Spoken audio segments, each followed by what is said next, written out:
তো গাইস দেখলে প্রথমে তেল দিলাম, তেলটা গরম হয়ে গেলে এবার ডিম দেব, ডিমটা ভাজবো। 5 মেশালি সবজি দিয়ে একটা তরকারি করব।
এবার এটা ফুটে গেলে কষা কষা হয়ে গেলে আমাদের ডিম ছেড়ে দেবো।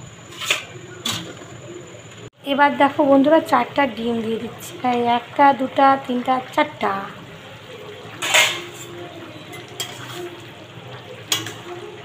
এই তরকারিটা আমি আমার নিজের মতন করে নতুন করেছি, 5 মেশালি সবজি দিয়ে ডিম দিয়ে ঝোল। সত্যি কিন্তু খেতে দারুণ হবে, ওরাও করবে বাড়িতে, খুব ভালো লাগবে।